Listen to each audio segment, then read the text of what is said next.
magaalada Jowhar ee caasimadda Hirshabelle toddobaadyadii aynu soo dhaafnay waxay wajahaysaa barakac joogto ah.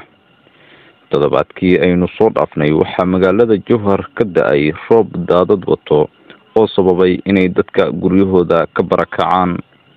sidoo kale waxaa shalay magaalada Jowhar ka da'ay roob ka sii daran midkii hore. jidadka magaalada Jowhar ayaa lagu arkayaa daadad qulqulayo oo sababay khasaare barakaceed.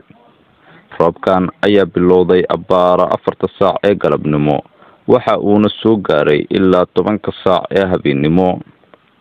roobkan oo kale ayaa ka da'ay tuulooyinka iyo magaalooyinka hoos yimaado magaalada Jowhar waxa uuna geystay barakac, dalagyadii oo go'o iyo wadooyinkii oo xirmo. ilaa iyo hadda kama aysan hadlin madaxda kan gobolka iyo kan degmada ee maamulka Hirshabelle.